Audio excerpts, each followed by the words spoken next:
Happy Christmas. सबों को यीशु के जन्मदिन की ढेर सारे शुभकामना और आशीर्वाद। हम यीशु का बर्थडे मना रहे हैं और बर्थडे कहने से ही खुशी का अवसर होता है। लोग केक काटने की बात चर्चा करते हैं, मिठाई खाने की बात कर चर्चा करते हैं, और जब क्रिसमस की बात होता है तो कई ढेर सारे रोटियों की चर्चा हम करते हैं, क्योंकि ये खुशी का अवसर होता है।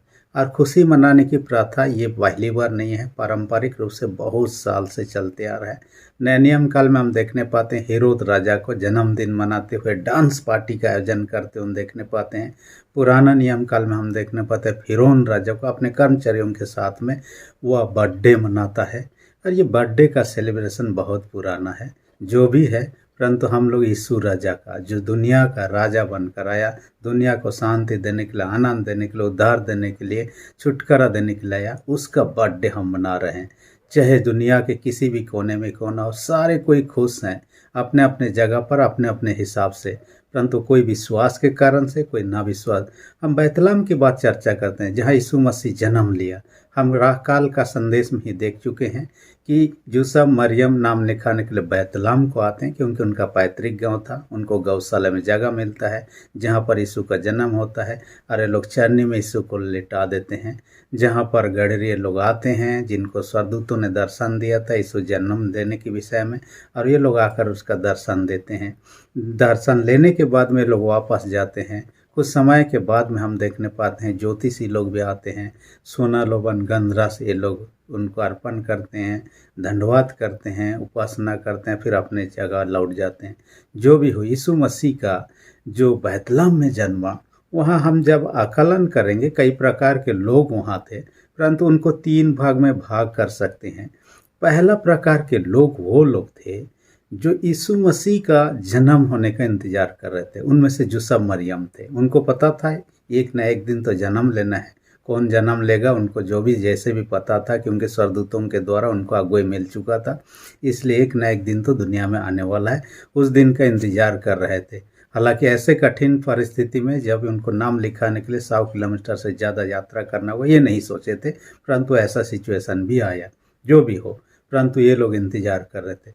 दूसरा, ज्योतिषी लोग, ये लोग गणना करते थे कोई राजा तो जन्मा है। इन चीज़ों को उनको तारों को देख कर ही पता चला। तारों ने उनको डायरेक्शन दिया, उनके अगुवाई में लोग बैतलहम तक पहुंचते हैं, उनका दर्शन करते हैं। जो भी हो, परंतु ये लोग भी, ये गडरिये लोगों के बारे में हम देखने पाते हैं, ये लोग उस प्रकार के रूप में मसीहा को नहीं देख रहे थे, परंतु मसीहा आएगा इतना तो यहूदियों में विश्वास था, परंतु किस रूप में कैसे आएगा उनको नहीं पता था। और उनमें से ये सरल लोग भी थे जो कि इन पर विश्वास किया। इसके अलावा कई लोग हैं जो इस बातों को जानने के बाद में विश्वास करते हैं। उनको एक कैटेगरी में हम रख सकते हैं। और यीशु का दूसरी आगमन भी होना है, कब होगा नहीं पता, उस दिन की भी देख आसरा जो लोग करते हैं उनको भी इस कैटेगरी में शामिल कर सकते हैं। यानी विश्वास करने वाले, उम्मीद आशा रखने वाले कि यीशु का फिर से आगमन होगा, ऐसे लोगों को। दूसरा कैटेगरी में हम किन को रख सकते हैं? हेरोद राजा जैसे। हेरोद राजा यीशु के जन्म से खुश नहीं था, उसे मार डालना चाहता था, यहाँ तक कि 2 साल से नीचे बच्चों को मरवा ही डाला। लेकिन यीशु मसीह को परमेश्वर ने अद्भुत से बचाता है। उनको यूसुफ और मरियम को आदेश दिया जाता है, आप इस जगह को छोड़ दीजिए और मिस्र को चले जाइए। उनके लिए प्रबंध भी कर दिया था। मिस्र को जाएंगे, क्या काम करेंगे, वहाँ पैसा नहीं होगा, क्या खाएंगे? सोना लोबन गंधरा से बहुमूल्य चीज़ था उनके पास में था, जिनसे परिवार इसी सुख कर सकते थे। और ऐसा कोशिश भी किया, उनका यात्रा करते हैं, वहाँ पहुँच जाते हैं। और ऐसे ही जो लोग यीशु मसीह के जन्म से जुड़े या उनके शिक्षा से जुड़े, उनके प्रचार से जुड़े, सुसमाचार से जुड़े बातों पर विरोध करते हैं, ये लोग इस कैटेगरी में शामिल हो सकते हैं। तीसरे प्रकार के लोग, यरूशलेम में यीशु का जन्म हुआ, कुछ लोग अपने धुन में था, खाने पीने, सोने, गाना बजाने इत्यादि में अपने में मस्त थे। जैसे कि अंतिम दिन के बारे में चर्चा करता है, नूह के दिनों की नहीं होगा। नूह के समय के लोग शादी ब्याह, घर द्वार बनाने, नाच डे, खान पान इत्यादि में बिजी रहेंगे, ईश्वर को भुला जाएंगे। तो कुछ लोग इसी कैटेगरी के हो सकते हैं। आज भी उन लोगों को इन कैटेगरी में रखा जा सकता है जो गिरजा बिनती से कोई खास मतलब नहीं है, खाना पीना ओढ़ने पहनने मौज मजलिस हो गया तब तो हो गया, तो ऐसे लोगों को ये लोग आनंदित होते हैं, लेकिन सच्चा आनंद उसमें नहीं है, क्योंकि वह अपने दुनिया में हैं, अपने लेखे हैं। ऐसा तो कई जो यीशु पर विश्वास नहीं करते हैं, दुकान बाजार लगाते हैं, उनका भी बिक्री होता है, वे लोग भी खुश हैं, परंतु वे लोग विश्वास नहीं करते हैं। उनको भी इन श्रेणी में हम रख सकते हैं, परंतु हमें विश्वास करने वालों को श्रेणी में रहने की आवश्यकता है। इससे हमारा फायदा है। नहीं तो यीशु मसीह का आगमन का जो हम पर्व मना रहे हैं वो अधूरा ही हमारे लिए हो जाएगा। तो मैंने आज का जो वचन है इब्रानी 1 अध्याय उसका 1 से 12 पद के अनुसार, जिसको कि यहूदियों के लिए लिखा गया था, उन यहूदियों के लिए जो लोग विश्वास से ना भटक जाए, क्योंकि लोगों के सामने कई झूठी शिक्षा आ रही थी, लोगों के सामने सताहट आ रही थी। ऐसे घड़ी में लोग तितर बितर हो रहे थे और विश्वास से भटकने का खतरा था, उनको विश्वास में दृढ़ करना था। तो उनके निमित्त है शीर्षक मैंने रख दिया है क्रिसमस के अवसर है, इसलिए क्रिसमस यीशु का देह धारण है। क्रिसमस जो है यीशु का देह धारण है शीर्षक में। क्रिसमस 2 शब्द से, ग्रीक शब्द से है। क्राइस्ट एक शब्द है और मास दोनों मिला के क्रिसमस होता है। क्राइस्ट मतलब यीशु ख्रिस्ट, मास से मतलब लोगों का भीड़ या समूह, यानी यीशु मसीह स्वर्ग छोड़ के दुनिया के लोगों का भीड़ या समूह में जन्म लेकर आता है। यही तो क्रिसमस है। और देह धारण करना वही है। देह धारण से जुड़ा हुआ मतलब ये है कि ईश्वर का मनुष्य रूप धारण करके इस दुनिया में आना। देखिए, हमने शुरू में ही कह रहे थे परमेश्वर ने इस दुनिया को बनाया और यीशु मसीह उस समय परमेश्वर के साथ था। यूहन्ना 1:1 में कहता है आदि में वचन था, वचन परमेश्वर के साथ और वचन परमेश्वर था, सब कुछ उसी के द्वारा उत्पन्न हुआ, ऐसा कहता है। यानी यीशु मसीह सृष्टिकर्ता के रूप में उस घड़ी उपस्थित था। फिर आप यदि सृष्टि के समय के बाद में आदन की वाटिका में देखते हैं, वहाँ पर कई सारे पेड़ पौधों को देखते हैं। आदन की वाटिका, वहाँ एक जीवन का वृक्ष था, वो यीशु मसीह था। जैसे आदम और पाप के उस जीवन का वृक्ष को आकाश को उठा के ले लिया गया, और वही जो जीवन का वृक्ष था मनुष्य रूप धारण करके फिर से इस दुनिया में 2000 साल पहले बैतलहम में मरियम के गोद में जन्म लेकर आता है, वो यीशु मसीह है। और उसी जीवन का वृक्ष को स्मरण करने के कारण से हम क्रिसमस ट्री को आज लगाते हैं कि यीशु मसीह का उपस्थिति को दिखाने के लिए, जैसे आदन की वाटिका में था। और क्रिसमस ट्री हम लोग अपने अपने ढंग का लगाते हैं, जिस क्षेत्र में जो पेड़ होता है, चाहे तो हम बाजार से खरीद के लाते हैं, परंतु देहातों में आज भी आम का डाली को लगाते हुए आप देख सकते हैं। आम पेड़ों का राजा होता है, यीशु मसीह राजा बनकर है। जैसे नाव छाव में कहता है शांति का राजकुमार होकर आता है, शांति को स्थापित करने के लिए। ऐसा राजा जिनका कभी भी अंत होने वाला नहीं राजत्व, ऐसा राजा बनकर आता है, तो जिसकी शुरुआत हो चुका है और चलते ही जा रहा है। और वो कोई देश दुनिया में नहीं, आपके मेरे हृदय में, लोगों का हृदय में राज करता है, और वो राजा बनकर आया। और आम का डाली लगाने के पीछे एक उद्देश्य और एक है, ना केवल वो पेड़ों का राजा, यीशु मसीह राजाओं का राजा बनकर आया, परंतु पेड़ का जो पत्ता होता है आम का, उसी से हम शुद्धिकरण सब करते हैं। चाहे संस्कार का काम हो, शादी ब्याह का अवसर हो, हम लोग उसका इस्तेमाल करते हैं। यीशु का लहू हमेशा पापों से शुद्ध करता है, धो डालता है। पहला जो 1 अध्याय 7 पद के अनुसार में, उसके साथ में ये जुड़ा हुआ बात है। जो भी हो, परंतु ये यीशु मसीह का उपस्थिति दर्शाने के लिए परमेश्वर मनुष्य रूप धारण करके मनुष्यों के बीच में आता है। ये है देह धारण करना या अवतार लेना। हिंदू धर्म ग्रंथ में भी अवतार लेने की बात है। वहाँ पर चर्चा है, जब जब दुनिया में पाप बढ़ जाती है, पापियों को खत्म करने के लिए, धर्मियों की रक्षा के लिए भगवान अवतार लेता है। परंतु यीशु मसीह का देह धारण करना, अवतार लेना, उससे भिन्न है। दुनिया में जब पाप बढ़ गया तो पापियों को बचाने के लिए यीशु मसीह देह धारण करते या अवतार लेता है, उनको नष्ट करने के लिए नहीं। इसलिए हर एक पापी यीशु के पास आना चाहिए, हर एक पापी यीशु पर विश्वास करना चाहिए अपने जीवन को बचाने के लिए। हर एक को यीशु को उद्धारकर्ता स्वीकार करना चाहिए। इसके बिना तो हम उद्धार प्राप्त नहीं कर सकते, बचाए नहीं जा सकते हैं। और परमेश्वर हमसे प्रेम रखता है, अपने प्रेम के कारण अपने बेटा यीशु मसीह को भेजा कि हम नष्ट ना हो जाए, यही चाहता है। इसलिए वो हमारे बीच में आया यीशु मसीह, क्योंकि आपसे मुझसे प्रेम रखता है और नहीं चाहता हम नष्ट हो जाए।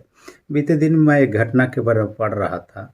एक व्यक्ति जिसका नाम है डॉक्टर प्रद्युम्न कुमार महानंदिया, डॉक्टर प्रद्युम्न कुमार महानंदिया, ये उड़ीसा का रहने वाला।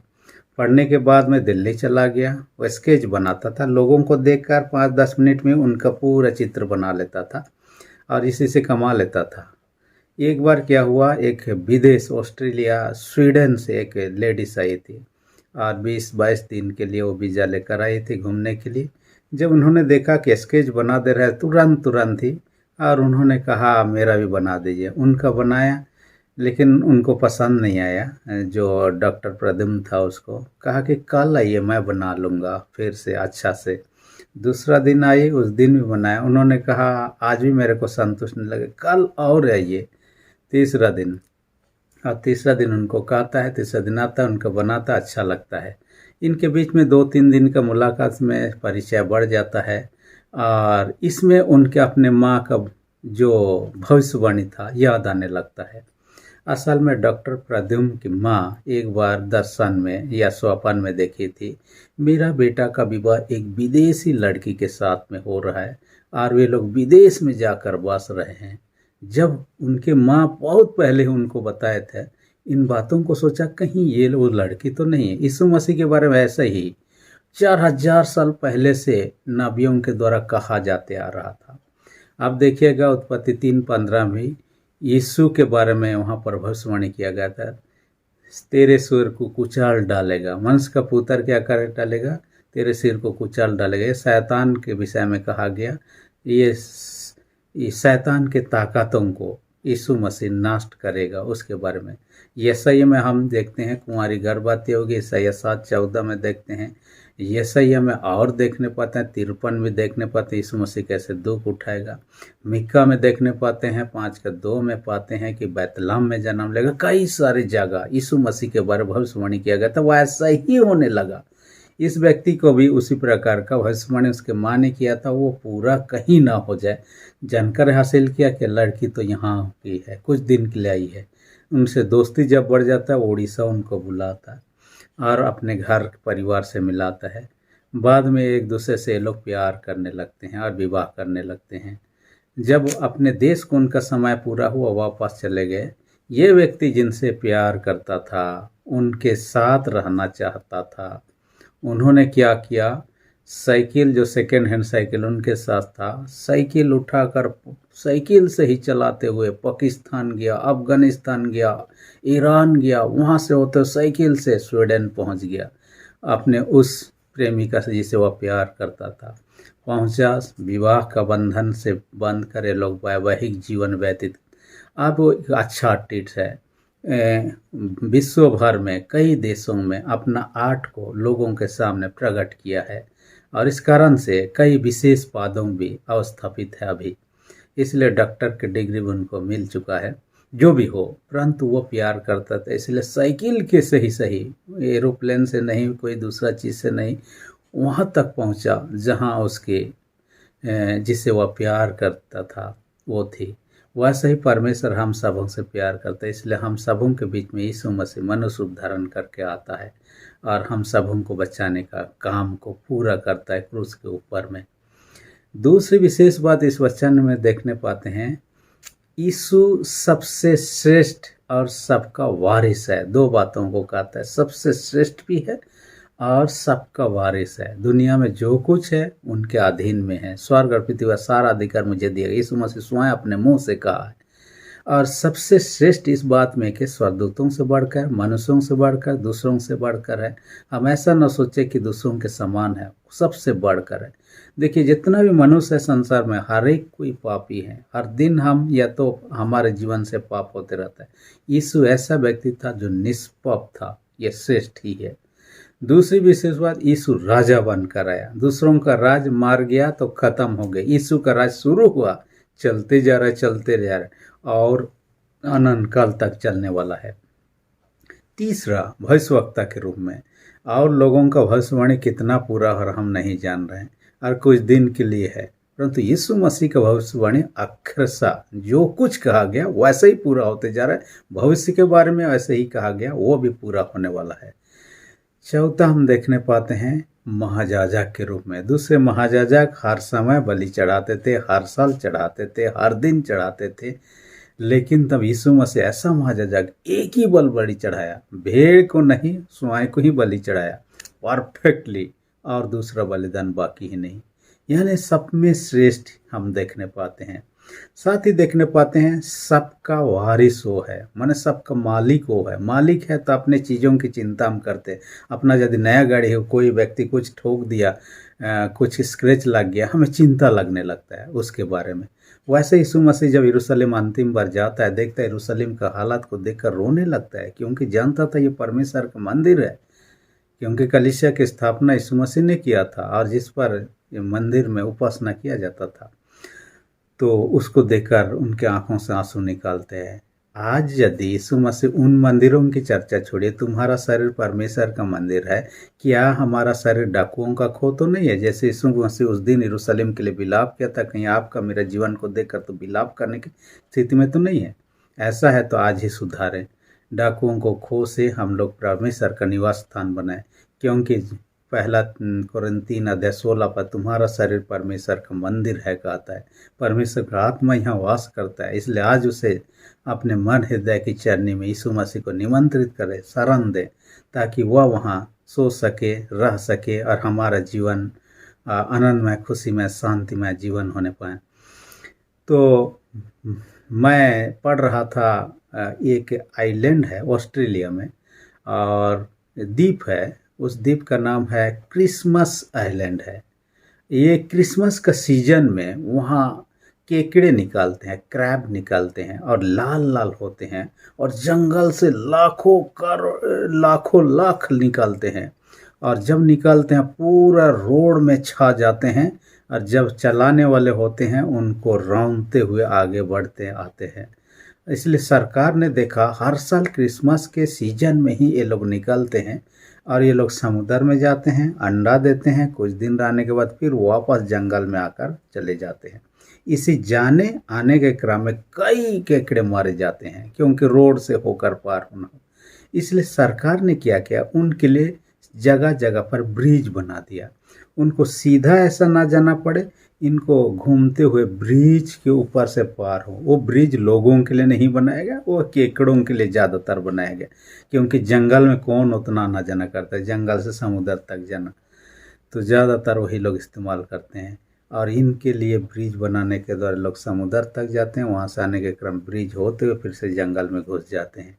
ये परमेश्वर का इस सरकार का योजना था, ताकि केकड़े लोग मारे न जाए। आप और हम पाप के कारण मारे न जाए, यीशु मसीह को इसलिए आना पड़ा, क्योंकि ईश्वर के साथ हमारा संबंध पाप के कारण बिगड़ चुका था। उस संबंध, वो ब्रिज का काम यीशु मसीह ने किया, और उसके माध्यम से हम परमेश्वर तक पहुंच सकते हैं। और इसलिए आइए, हम को यदि यीशु मसीह के रूप में गिफ्ट मिला है, हमारा भी कर्तव्य है कि हम भी यीशु मसीह को रिटर्न में कुछ दें, बदले में कुछ दें, क्योंकि दे लेने से देना धन्य है कहता है। और कई लोग जो देते हैं सब बाद में रिटर्न के रूप में भी पाते हुए देखने पाते हैं। और आज कई सारे गिफ्ट सब दिया जाता है। हमारे देश के धनी व्यक्ति अंबानी के बारे में मैंने सुन रहा था, अपने पत्नी को प्राइवेट जेट उन्होंने गिफ्ट स्वरूप दिया, एक शिप भी दिया, ऐसा मैंने पढ़ रहा था उसके बारे में। आप देखिएगा, फिल्म एक्ट्रेस है शिल्पा शेट्टी, उनका पति ने उनको कहाँ दिया, बुर्ज खलीफा, जो कि दुनिया के सबसे ऊंचे बिल्डिंग के खिताब अब तक है, फिर बन रहा है उनसे बड़ा बड़ा बिल्डिंग, लेकिन अब तक है। उसके 19वां मंजिला जो है, फ्लैट जो है, वो उनको गिफ्ट स्वरूप दिया है। जो भी हो, उनको जो कुछ दिया जाए, लेकिन यीशु मसीह रूपी गिफ्ट आपको मुझे मिला है, उसके रिटर्न में क्या देना चाहिए? एक विद्वान कहता है 6 प्रकार का रिटर्न होना चाहिए अपने हिसाब में। 6T, आजकल 5T 4T की चर्चा आपने सुना होगा, यहाँ पर मैं 6T की चर्चा करूँगा, कई बार कर भी चुका हूँ। पहला T से कहता है थैंक्स, माने धन्यवाद देना। परमेश्वर ने आपके मेरे लिए यीशु मसीह को भेजा, उधर का काम को पूरा किया, इसलिए धन्यवाद देना तो आपका मेरा कर्तव्य है। दूसरा T से क्या कहता है टाइम, परमेश्वर की महिमा के लिए, परमेश्वर के लिए समय देना, उसकी स्तुति के लिए, वचन पढ़ने के लिए, प्रार्थना करने के लिए समय देने की आवश्यकता है। तीसरा T से है टैलेंट कहता है, यानी कि हमारे अंदर जो कुछ भी टैलेंट है, जो भी वरदान है, परमेश्वर की महिमा के लिए भी इस्तेमाल करने के लिए देना है। चौथा से कहता है ट्रस्ट, विश्वास कहता है। हमारे अंदर में परमेश्वर के प्रति विश्वास होना जरूरी। संदेह करने वाला समुद्र के लहर के समान, परमेश्वर को खुश नहीं कर सकते। इब्रानी 11:6 में ऐसा साफ साफ कहता है। इसलिए परमेश्वर के बातों पर, बाइबल बच्चों पर हमारे क्या विश्वास होना जरूरी है। पांचवा टी से कहता है ट्रेजर, धन। धन तो यहोवा के आशीष से मिलता है। जो कुछ हमने पाया ईश्वर के आशीष से है, इसलिए उसमें से ही परमेश्वर के निमित्त दान स्वरूप देने के लिए हम पीछे न हटे। और छठवां में कहता है टोटल लाइफ, संपूर्ण जीवन परमेश्वर को, जो रोमी 12:1 में कहता है अपने शरीरों को जीवित पवित्र परमेश्वर को भावता हुआ बलिदान करके चढ़ाओ। कहता है परमेश्वर को संपूर्ण जीवन देने की आवश्यकता है। हम जब देते हैं रिटर्न में, एक घटना जो इस क्रिसमस से जुड़े हुए, जब यूसुफ मरियम को दर्शन मिला कि आप लोग यहाँ छोड़कर मिस्र को चले जाइए। जैसे ही मिस्र को जा रहे थे, क्योंकि ईश्वर का आदेश का पालन कर रहे थे, वहाँ पर आप देखिएगा डाकुओं ने हमला किया। वहाँ पर एक डाकू था दिसमस जिसका नाम था। उन्होंने जैसे यीशु का चेहरा देखा, उनका मन बदल गया। अपने साथियों से इनको कुछ हानि ना पहुँचाया जाए, और उन लोगों को छोड़ दिया। और आगे जाते हैं और ही उनको पीछा करने वाले होते हैं। इसलिए ये लोग एक गुफा में घुस जाते हैं।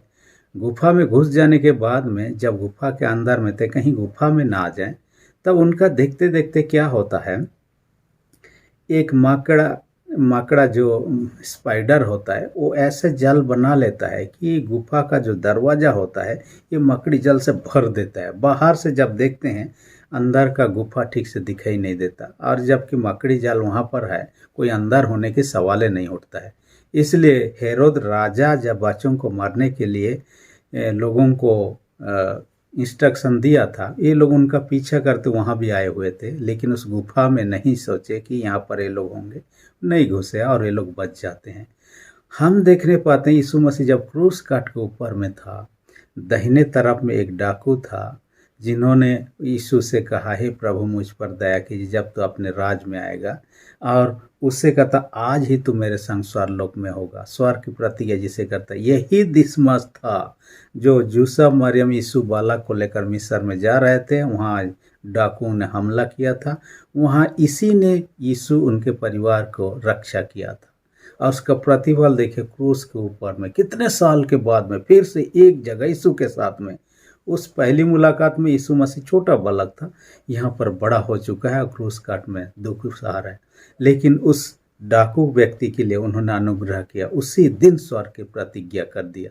देखिए कब यीशु के प्रति भलाई किया था, उसका रिटर्न उनको कब मिल रहा है, और ऐसा रिटर्न जो कभी ख़त्म होने वाला नहीं है।